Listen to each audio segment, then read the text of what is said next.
We're letting our folks into the Zoom call as well. Hey, everybody, welcome to Zoom. Good to see you. Happy Fourth of July. Happy Fourth of July. We're about to get started here. I'll do an intro of the program. We'll intro our guest, and we'll get right into it. If this is your first time here, you'll get a sense of what's going on, and you're welcome to join us and find out how to jump in the Zoom room directly next time you're around.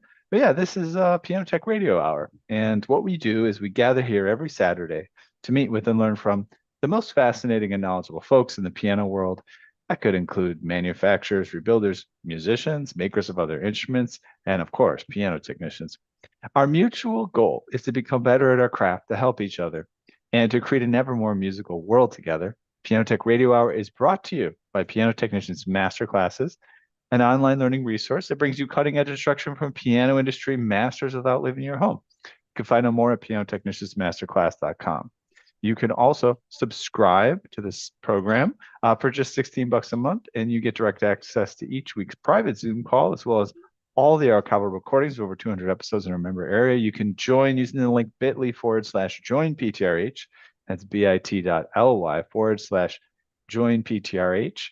Always like to remind you we have a podcast audio only version of the program at pianotechradio.com. We've reached top 100, top 10, even number one status in the performing arts category on iTunes and various locales throughout the globe.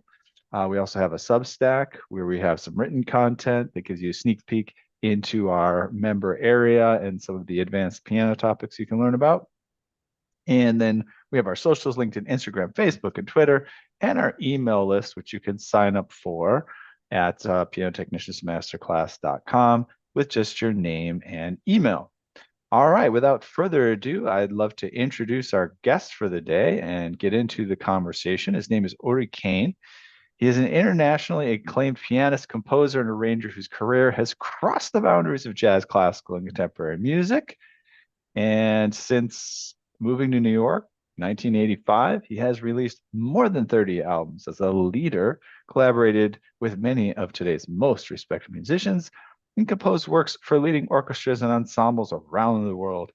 His inventive artistry continues to inspire audiences through performances, recordings, and groundbreaking creative projects. Ori, welcome to Piano Tech Radio Hour. It's great to be here. Thanks for having me.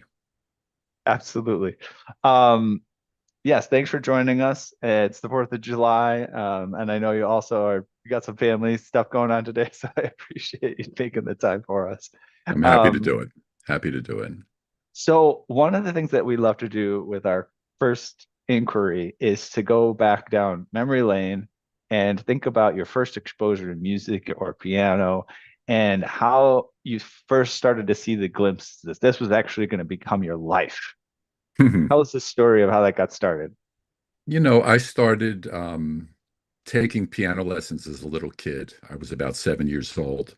My mother played the piano, as an amateur, and all my brothers and sisters took lessons. And I was sort of moderately into it. I enjoyed it, but I didn't really maybe understand what was going on. A little bit later, I was about 11 or 12 years old. My mother took me to a jazz concert in Philadelphia, where I grew up.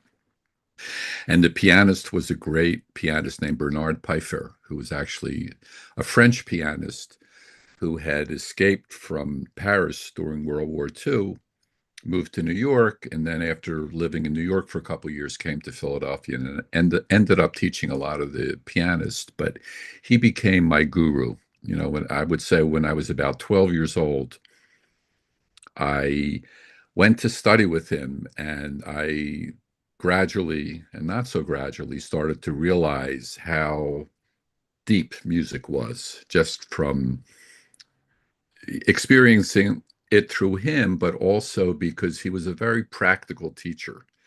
And as my high school years went on, I would start to ask him, I was starting to play in little ensembles. How do you prepare for that? Then somebody asked me to do the school show. And it's like, how do you do that? Somebody said, we want you to accompany a choir singing some songs. And all these things became sort of these ways of of teaching, me, and I guess a lot of the younger students that he had at that point, that, you have to break it down in a certain way, but there's an art to it. There's a beauty to it. There's a way to do things, and there's different ways to do things.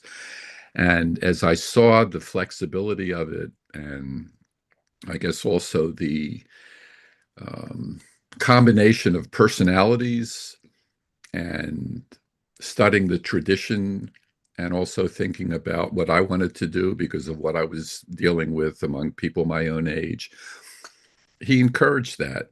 And he also encouraged me to start practicing classical music, even though I thought, I'm done with that. I want to be a jazz musician. He said, no, you should really keep on practicing. For instance, do you know every chord in that Schumann piece that you played? Can you identify all the chord changes in the Bach pieces that we're playing? Because you should be able to hear that. Then he turned me on to a composer that lived in Philadelphia named George Rochberg, who was coming from a different school of thought. He was much more like a contemporary composer. He was writing 12-tone music. But as he was getting older, he decided to sort of write music that sort of related much more to the past. And I met him when I was about 14, and he told me, he said, all my students all want to be Anton Webern and Schoenberg and write all this stuff. But if you study with me, I'm going to ask you every week, write a Bach prelude, write a development section of a Mozart sonata, write a cadenza for a Beethoven concerto. And at the beginning, I was like, wow, how do you do this? And he said, you have to study. You have to study the music. You have to figure it out for yourself. And I think between those two teachers, this idea of sort of concentrating in a certain way to get knowledge, but then somehow through experience and practice and trying it out with different people, you start to find the way. And you know, for me, it really worked because at the same time that I was sort of getting this head of, that you really have to study so many things to be a musician. And you have to study the history, you have to study these instruments, you have to get to know all these different things. But it's also a very social world. It's not like you're a necessarily like a novelist that has to sit in his attic for 2 years to write. Here you can go and ask the clarinet player, like, what note is works? Why? All these things that you can do. And again, I love that aspect of it because it was such a social thing. And especially growing up in Philadelphia, as I got a little bit older and started playing with a lot of older musicians, I really saw that, all these guys have different styles of how they play. Some of them want you to play a lot behind them. Others don't want you to play that much at all. Some of them want you to learn all their music and you have to show up. Others are really totally casual, like, what do you guys want to play? And so I started to see that aspect of music making as well, that there's a personal aspect and that there's all these personalities and opportunities to express yourself in different ways. But the important thing was, especially if you're dealing with groups, that there has to be a group dynamic which makes it happen. And even though people can be very talented, if the group doesn't come together, then that's another aspect of it. So I would say all those things really were part of my upbringing as a musician. And, like a lot of musicians, I had to go through a lot of different experiences to sort of see which styles of music and styles of groups and uh, ways of thinking about music that you had to be very flexible. And I found that to be, especially as a pianist, you have a lot of opportunity to play in a lot of different situations. And I was getting those opportunities. Sometimes I would play like in these cocktail bars as a solo pianist for hours. Other times with the trio, other times with the singer, like I said, with the accompanying the choir. I got into a thing where I would play for dance classes, and there's sort of an expectation how you play for that. And then as you get older, you realize there's guys that are playing really straight ahead jazz. There's guys that want to play more far out music. There's guys that are really want you to play what they've written. There's other guys that say, just listen and hear what's going on. And through all those experiences, again, you're getting this sort of idea that it's a very flexible, large world, but you have to be specific once you get into the actual making of it and be able to take criticism and be able to listen to yourself and think, that wasn't as good as I could do it. How do I practice to get to the next level? All those things sort of build a certain type of character that I think, if you have good teachers and you're in a situation where you're not being intimidated. I don't like these musical situations that I started to see as I got older, where, the band leader is yelling at all these kids and the kids are like 13 years old. It's like, I don't like that for music. I would rather it be a more, what do you want to do? Okay, now Mhm. let's see how you can do it. Even if it's like you got to practice a lot. It's not so easy to play like Art Tatum, but I mean, you can listen to it at some point and absorb it and then get your own thing. Even if you get to that point and said, I'll never be Art Tatum, but I still want to express myself with what I can do with it. That's a beautiful thing too. Wonderful. Gives a lot of foundation there. I've got so many different directions we can go into. I'm going to go back to the first thing that came to mind, you being from Philadelphia, and I'm thinking of a an album that was actually quite meaningful in my history. So I went to Rutgers University. I studied jazz Okay. piano there. So All right. you had some of that Philly influence because it's kind of halfway in between Philadelphia and New York City. Um, Absolutely. and I also have some connections with Philly now these days. But I was in this band with some of my fellow students, and we kind of had the jazz funk thing going on, right? Okay. And so one of the guys brought in this album called the Philadelphia Experiment, and so we played this tune called Grover, Right. and uh, and so that just kind of makes me think about your kind of experience there. Getting involved. That was really.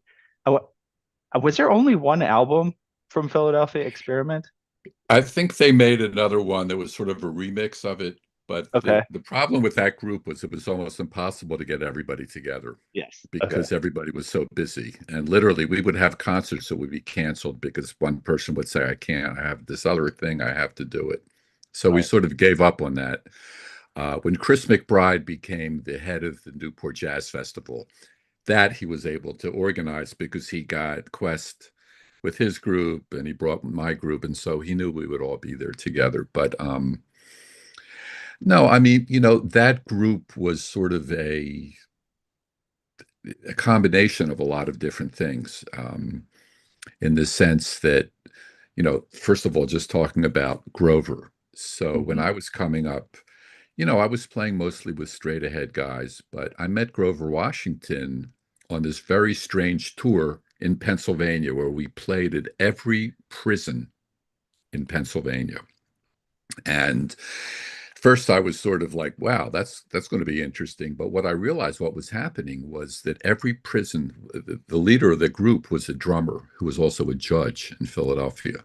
So after the gigs, all the guys would get in line and he would start writing down stuff, talk to my parole officer. It was just a way to get into the prison. But meanwhile, got to hang out with Grover Washington and just see how he was dealing with it.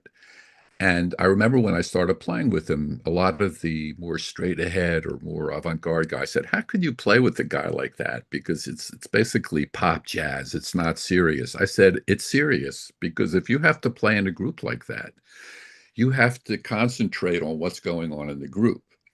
And a lot of it has to do with accompaniment, staying out of the way, but keeping it at a certain intensity level." And so I started to realize from an experience like that, oh, there's certain people that really don't like this person and this music. To me, I'm not dealing with it on that level at all. I'm trying to do the gig. And because I know the person and have seen him in situations maybe that other people haven't seen him, it's no problem. I want to do a good job for him. And so that's how I sort of got into that world. Even though I think Grover Washington probably realized at some point that I was not, uh, you know, that wasn't going to be my world. Right. There was enough of an understanding. I mean, he was older than I was. But in terms of that group happened because at a certain point, the Knitting Factory, which was a club in New York City that a lot of people played in the 80s and 90s, had a record company. And the guy that was running it was from Philadelphia, named Andy Hurwitz. And so his idea was to put together these groups based on cities. And because he came from Philly, he knew Questlove, he knew Chris McBride. I mean, we all knew each other, but his idea was, look, let's just go to a studio. We're going to go and see what happens. And as time went on, that became more specific. They said, let's just play music that's Philly centric. In other words, either written by older Philadelphia musicians that we knew, and we'll see how it goes. And it was an interesting session because it wasn't really clear what was going on.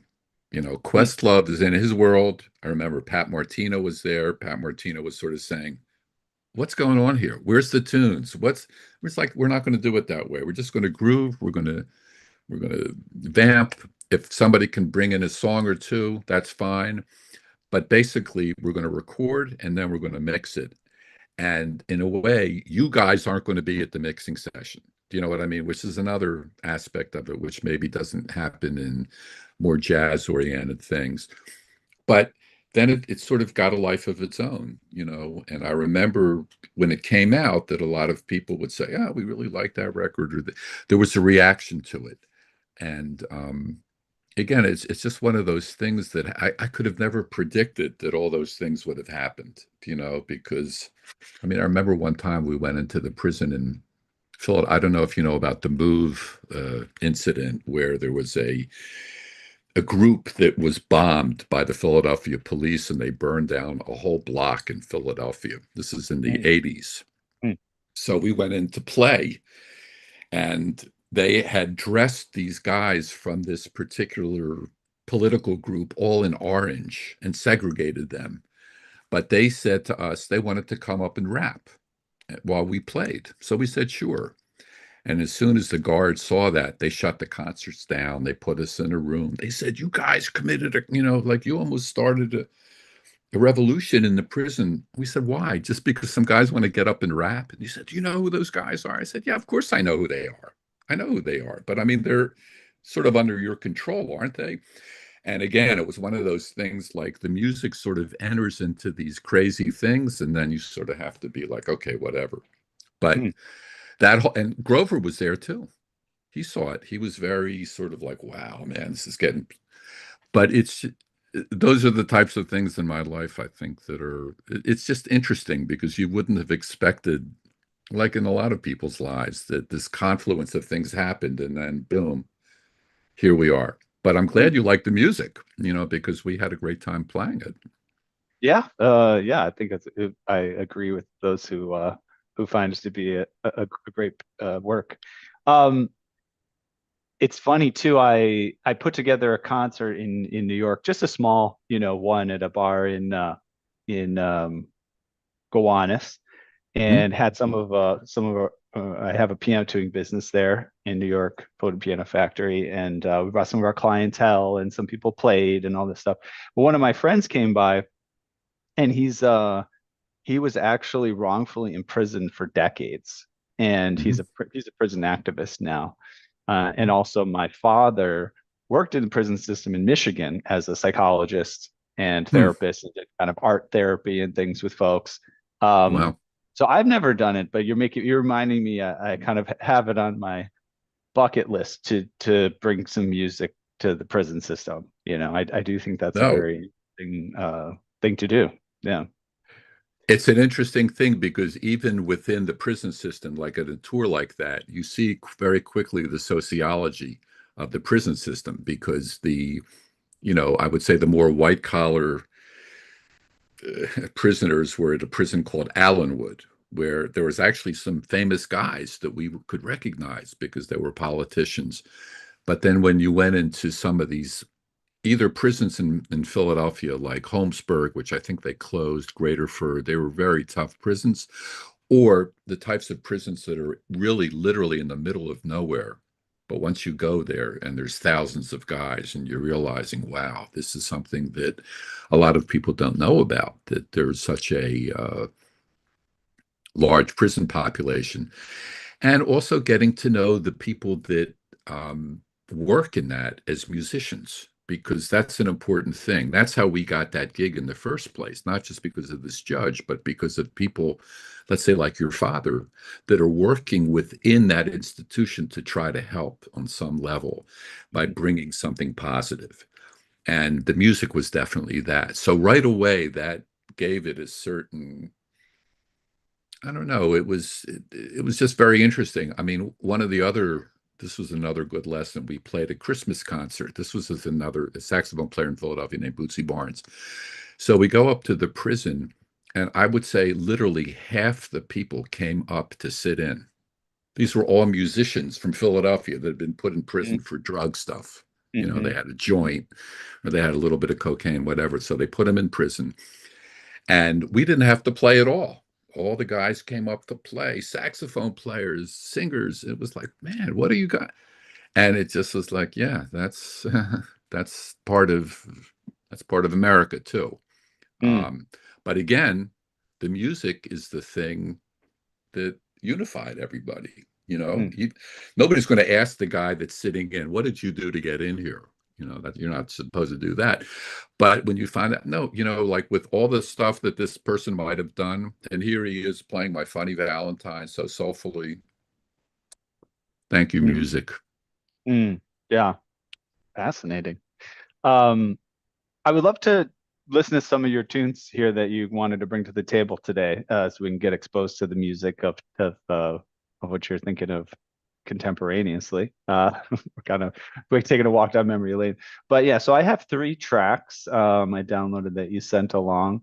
Do you have one that you might prefer to be our I mean, first I, exploration? I wasn't sure exactly what to send, so I thought I would send stuff in different styles. The first Okay. one I think I sent was basically like a trio tune and sort of playing jazz straight ahead. It's a original tune. It's with a drummer that I played with a lot who passed away, unfortunately, named Ralph Peterson. Oh, Ralph And Peterson. Yeah, he taught at Rutgers. he taught at Rutgers. Yeah. I know. Yeah. And he was quite a character too. Oh And yeah. so he Ligature of the line. That's the one. Ligature of the line, Okay. exactly. Yeah, continue. Sorry. Go ahead. So anyway, I mean, it's much more of I think this was recorded maybe even 20 years ago, but it's the sort of the style of jazz that have been playing. I mean, I guess my style has sort of changed as the time has gone on in different directions, but this would be more of an example of straight ahead jazz piano.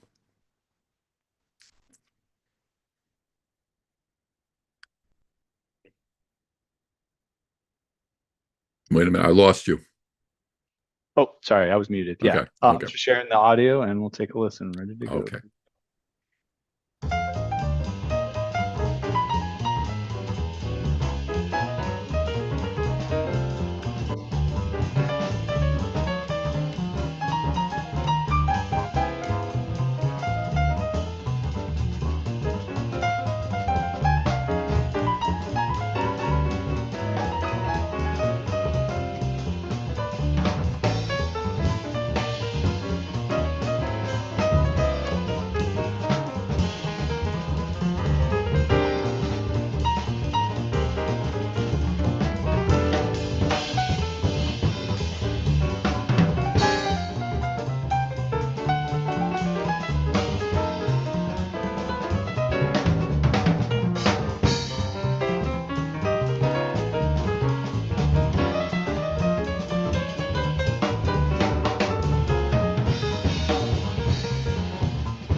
Very nice. I Ralph was, is an intense drummer. yeah, yeah. No, I mean, he's really, he was really throwing in some things that were, I don't know, they were just kind of putting a whole new spin on whatever you were doing. When I first started playing with him, a lot of people would tell me, especially when we went on the road, is that if you ever bring that guy back, you'll never get a gig here again because he's so rambunctious. Oh, And I would, yeah. And I said, I like that. So they would, which is another one of those things because that's a stylistic thing. I mean, I've played, and I could have brought other examples of much smoother. Um, and I like that too. But sometimes I like that push me pull. It's sort of more real. It's especially when a group is going through things and it doesn't always work, but I like that idea of that things can change that way. And it's not to everybody's taste all the time, but it's still an interesting aspect of playing music together. hmm. And did you mention who the bass player was? James Genus, Okay. he's I think if you watch Saturday Night Live, he's the bass player on Saturday Night Live. I mean, he got that gig a lot Okay. later. Okay. But back then I was playing in a lot of groups with him, Hmm. where we were like in the rhythm section. So we got to Hmm. know each other pretty well. He's from Virginia, originally, but he still lives in New York. Hmm. Yeah, I mean, I was struck by just how driving the bass was, and it was just Yeah. all, it was just like all No, quarter no, he notes, had to like the keep whole up. way through. He And had to it keep was up. almost like he was keeping the kind of rhythm almost more than Ralph in some ways. And then I was very surprised to hear him take it in a totally different direction there at the end. Now, was that the No, way you because typically played it, or was that just kind of his solo for the for that no, I particular think scene? it was more that it's more the thing of trying different things. In other words, if Mm-hmm. somebody's being rambunctious, Mm-hmm. you in a way become more, I have to focus. Yep. And if somebody is sort of, it seems like things are unclear, at some point somebody has to take the responsibility to make that somehow clear to the group. I mean, it doesn't always work out, and I'm not so uptight about that. I mean, I play in other musical situations, especially more classical situations, where that's not really, like people try to work something out and then stick with it. But I think when you're improvising, and it's interesting with Ralph because I knew Ralph a long time ago. Ralph's father and grandfather were both drummers. And Mm. Ralph's father was the police chief and the mayor of Pleasantville, New Jersey. Oh. So the first gig that I did with Ralph was at a political rally for his father. And it was like, Mr. Peterson and Senior Peterson, all these guys with huge handshakes, you know, all drummers, all checking us out. Like we're all Mm. sitting there going, okay, you can play, and just being in that whole situation, and it's just another one of these things where they knew a lot about music. They knew about the Atlantic City jazz scene, which is sort of another one of these stories that got destroyed once the casinos came in. Atlantic City changed, Mm. and a lot of that world is sort of gone. But there was a scene there, just like in a lot of these different places where there was different musicians. Some of them were well known, some of them were local guys, but that whole world is very interesting to me in Mm. in all these facets, Mm. both his music and his personalities of people that are dealing within you know a musical culture like that. Mm-hmm. Yeah, very interesting to hear it from your perspective. And yeah, especially since I have a little bit of this overlap of your domain, a little Philly, a little New Jersey, a little New York. No, you know what I'm talking about. Yeah, exactly. Um, so tell me kind of what brought you to, I mean, of course, New York is a scene, like one of the biggest scenes to be in for music or culture or anything like that. So I can see what brought you there, but kind of what um, in your story, what was that moment where you said, I'm moving to New I'll York? tell you. I mean, Yeah. a lot of the musicians that were older musicians who were playing in Philly were people like Philly Joe Jones, Mickey Roker, Hank Mobley. They had all lived in New York, and then one way or another had either moved back to Philly or decided that they were done with New York, or they still went to play in New York, but they lived in Philly because it was cheaper.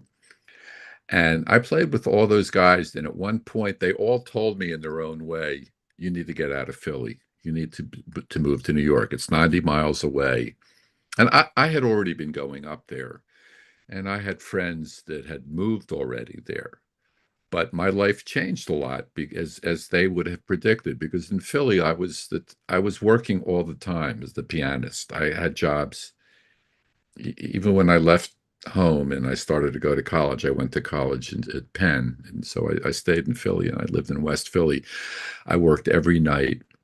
On the weekends, we used to start playing at like 1 in the afternoon and finish at 5 in the morning, just go from place to place. There was a whole scene of all these bars and different types of places.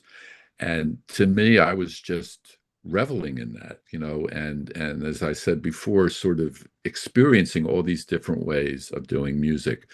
But I think at some point, all those guys said to me, "You got to get out of here because you're too comfortable.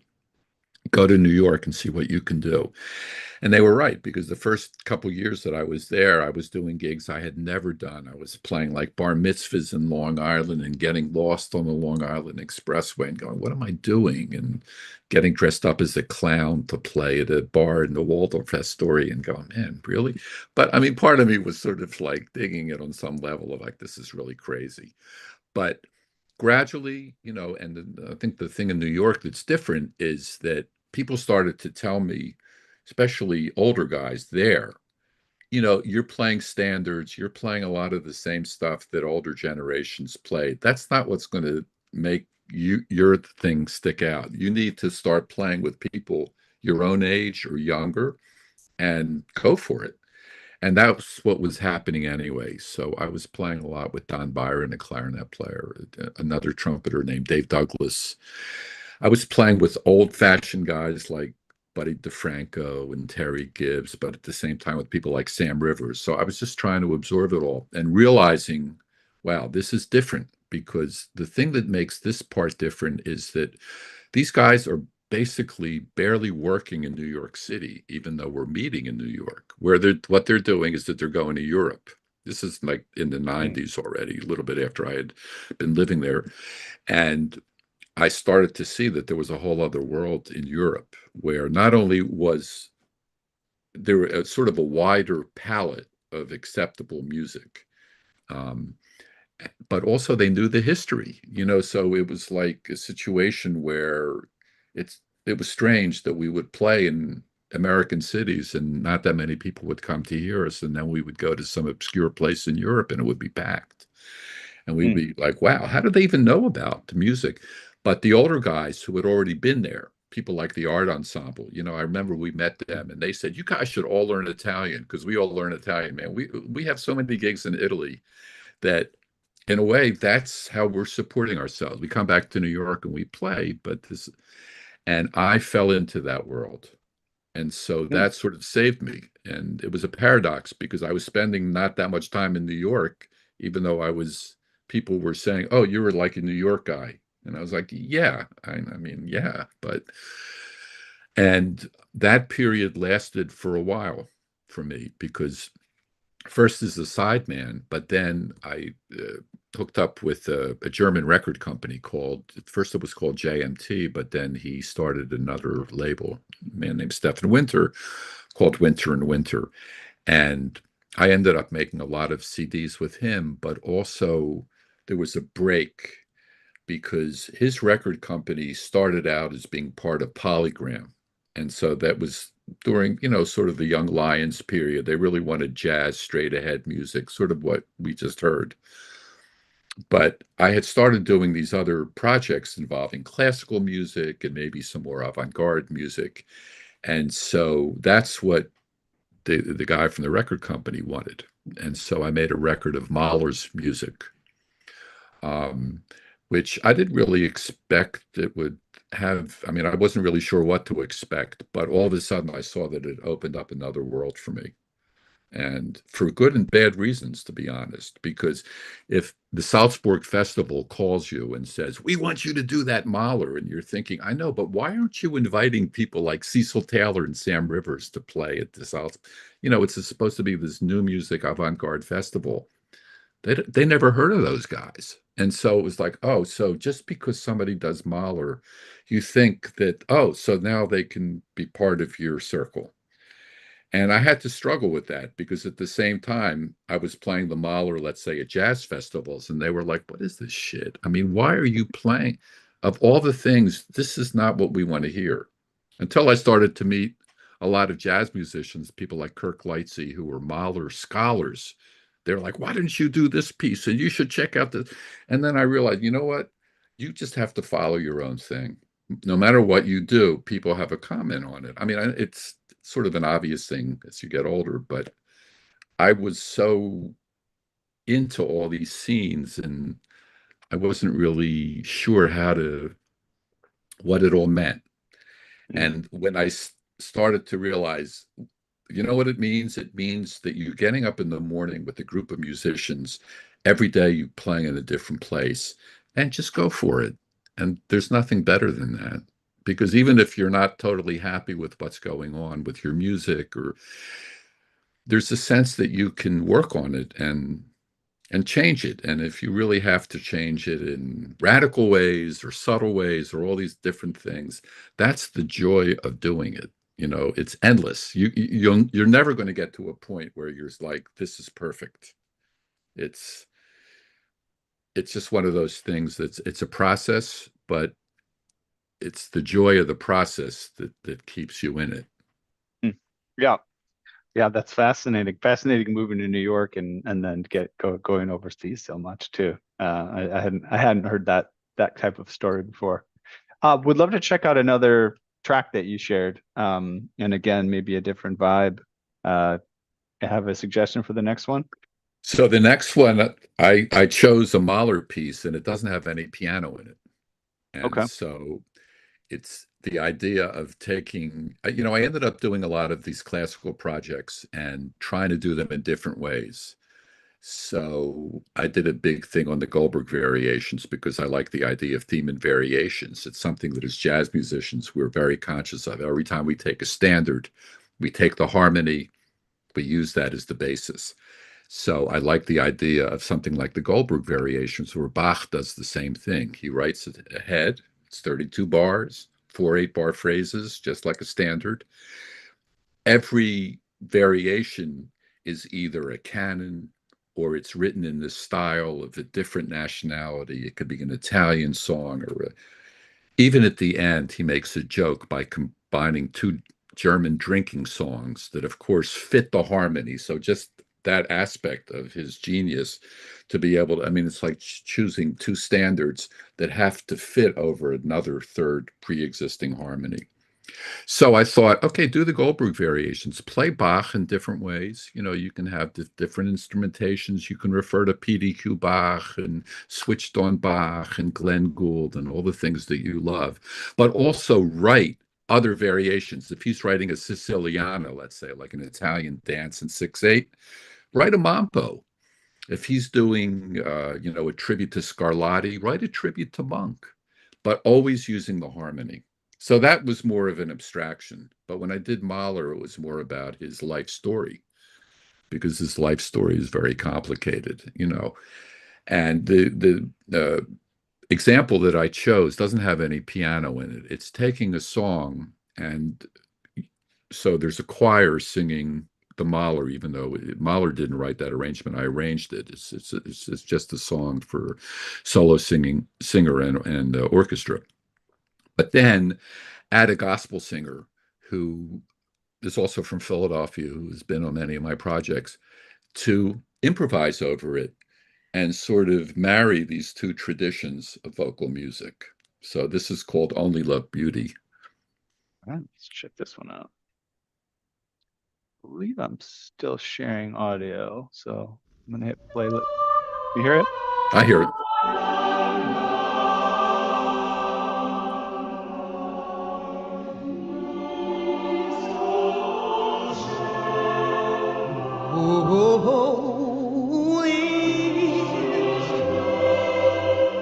in the most high beauty. I love every day. It's beautiful,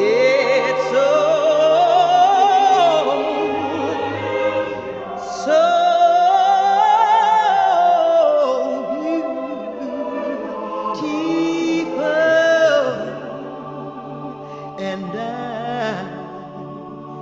thank you are so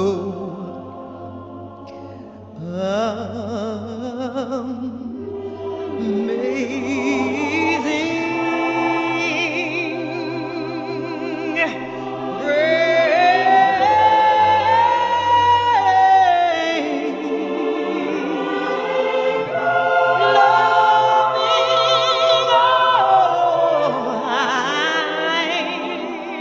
so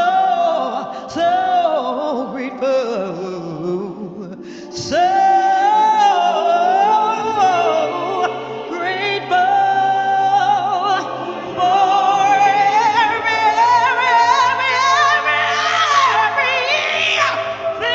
that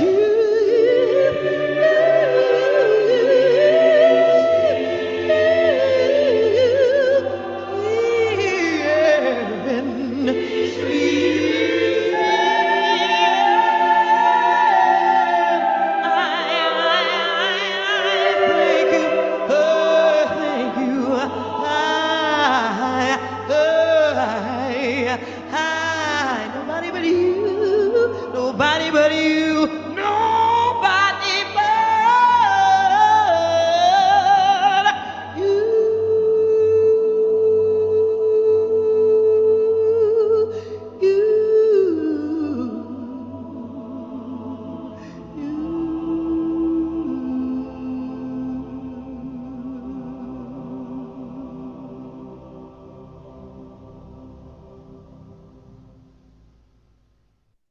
Wow.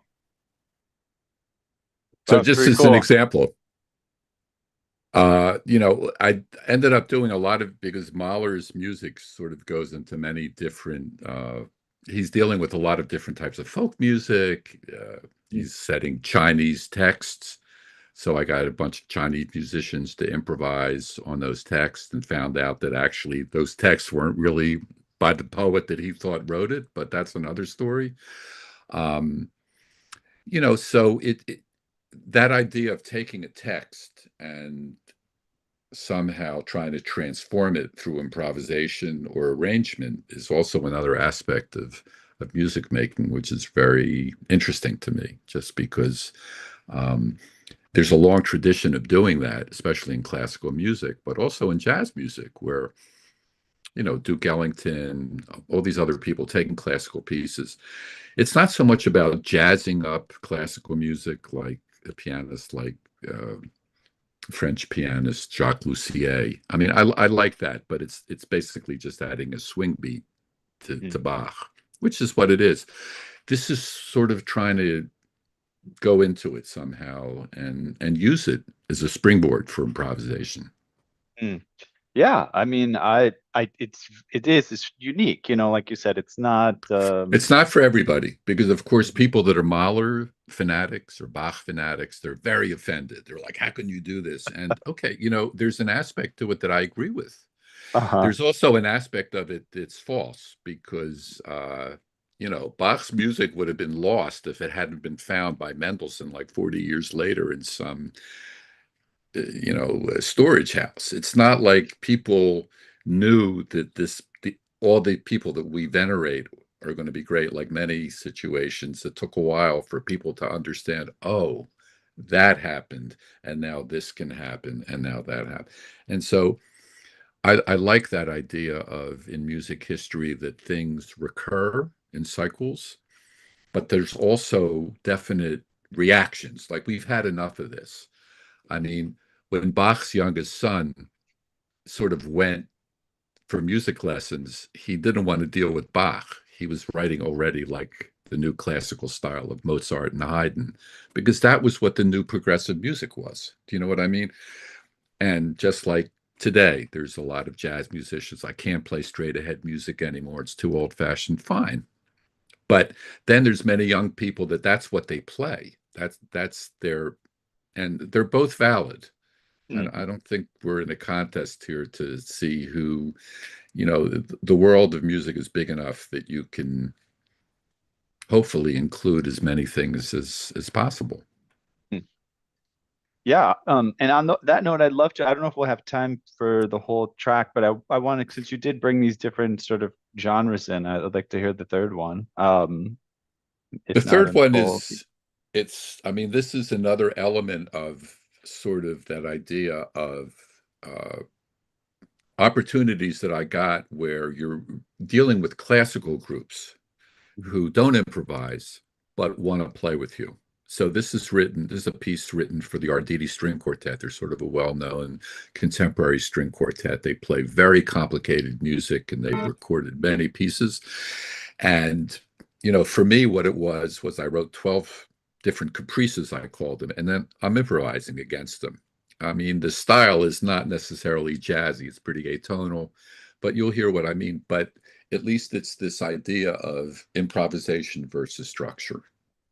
Okay. Yeah, let's hear it. And forgive me if I We cut you don't, off just so in the no interest of problem. You time. don't have to hear. Yeah.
Oops.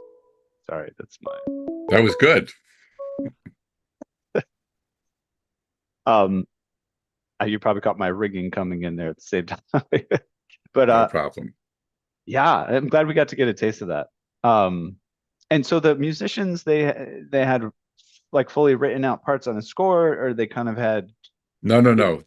I mean, I have written parts where I play with people that improvise, and I mean, yeah, there's a way to do that. But with them, they told me expressly they don't just improvise. They put it wanted on a everything written out, even if you like, wow. here's 5 notes, play them in any rhythm, or for five Yeah, seconds, play this right. series of rhythm. They didn't want to do that. Just They write wanted it on the everything written staff. out, which Hmm, is interesting. one of the aspects of dealing with classical musicians. Even if you're like playing a concerto that you wrote for an orchestra, you better be sure that you wrote the parts out so well that there's no question that they're going to start messing up a rehearsal by saying it's unclear here. And so you really have to go to school for that. I mean, not literally school, but a Right. book like I don't know, Behind Bars, which was written by the editor at Boozy and Hawks, where it's 600 pages of, when you write a rhythm, it has to ally. So everybody, if you 5/8 rhythm, 3 and 2, it has to show that so that one of the guys at Cleveland Orchestra told me, nobody's going to practice your music. They want to be able to sight read it. I said, oh, really? That's sort of depressing. And they said, no, it's sort of true. They can sight read. So you have to make sure that, and that, of course, that's much different than going into a recording session with Ralph Peterson. Mm, mm, So you just have to deal as you can with all the great musicians that you happen to meet in your life and try to make it possible to work out something. Well, fascinating. Thank you for sharing this with us, and thanks for taking the time today. We probably should wrap up. We usually try to wrap it up Okay. right around the hour. Um, Usually ask for a few final thoughts from the guest. Any place you want to send us to a website, or you got a concert coming up, or an album, or whatever. And I'll do an outro and we'll call it. But yeah, Okay. any final thoughts? I mean, I have some new music that's coming out that I'm still working on. So I would say that, I also try to maintain my website also, although at this point it's pretty far down. So my website has not so much my present gigs, but it has, my discography and also a way to contact me if people want to talk or want to get some music or whatever. Um, I have some composition projects coming up. I wrote a piece in honor of a civil rights leader, speaking about Philadelphia, who was murdered in Philadelphia. His name is Octavius Catto, and they built a uh, big statue outside of Philadelphia City Hall in his memory. He was murdered in 1871. The murderers were never really brought to justice. But when they wrote a book about him, maybe about 10 years ago, it's an incredible book. And it forced me to sort of study the history of Philadelphia, speaking the racial history of Philadelphia, and try to construct this sort of oratorio based on that. So I got a chance to play that with Philadelphia Orchestra, also Boston Symphony, and I've been playing it around. It's for choir, piano trio, the same gospel singer that was on the Mahler piece, and full orchestra. And again, it's very interesting to go around the world and play it with all these different groups because it's different every time. Some of them have no idea about the politics. Some of them are very worried about the politics. Some of them are also dealing with things that I never thought of. Like there's one scene when he's murdered where I have the percussionist play a starter pistol. Found that in Boston. That's illegal. You cannot have even a starter pistol because if you shoot it in the concert, somebody will think it's a real bullet. And that also happened in Philly. We did it at this concert that was free. 15,000 people came, and the guy forbade me from doing it. He said, if they hear that pistol, they're going to think it's a shootout. I said, are you serious? Man, look at the audience. Everybody was dressed up. It was like church. But they said, no, you can't do it. So it's something like that, again, that you don't really think about when you're writing. You think this could be a good idea. And then you realize, no, that's not going to happen. That piece is called The Passion of Octavius Catto. And I don't know. I mean, I have other stuff that's coming out, but I guess rather than go into all that, thank you so much for having me. And, I appreciate it. And it's what you do, by the way, is so important. Uh, I can't tell you how many times I've been saved by piano tuners and piano technicians. I'm serious. Even in big concerts where you would think that they are taking care of the piano, and then some guy has to come in at the last minute and tune it or fix it. And it's just so important. So thank you. Absolutely, absolutely. Appreciate that. All right, I'll outro us. I just I'll end the session, but if you want to jump back on the Zoom real quick, you and I'll do a quick wrap up, and then we'll go for the day. And let me ask you this: if any of the people that I'm seeing that are listening to this have any Yeah. questions and they want to talk, I'm happy to talk to them. Okay. I mean, Absolutely. if that's part of it.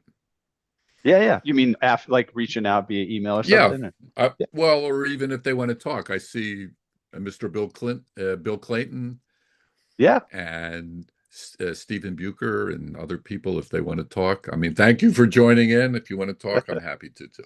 And thank you too. Yeah. If anybody does have any questions or comments, feel free to jump in, guys. Sometimes folks just kind of sit and enjoy. I'll give a moment for that. That's a good. Okay. That's worth it. But yeah, just send a message in the chat if you want to say something. Otherwise, thank you for joining us, guys. I will. Yeah, Bill and Rip and Steven, thank you guys for being here. Appreciate that. I can't tell if Bill's trying to chime in or not. Oh, he took his headphones off. All right, I'll do our outro and then we'll end. All right. We have reached the end of another musical journey here at Piano Tech Radio Hour. And thank you very much for Uri Caine for joining us today. Thank you. As always, we are brought to you by Piano Technicians Masterclass, this cutting edge instruction for piano industry masters without leaving your home. If you joined us today by signing up for this session independently, make your life more convenient. Subscribe to Piano Tech Radio Hour, $16 a month. Recording up today's session in our member area, as well as automatic registration for each week's new session is included. You could sign up at bit.ly/join PTRH, bit.ly/join PTRH. We got our podcast, we got our Substack, our socials, LinkedIn, Instagram, Facebook, Twitter, and sign up for the email list at the website with just your name and email. Okay. Happy 4th of July. Thank you guys so much for joining today. Thank and you. Uri, I'll just see you again in a moment back on the Zoom.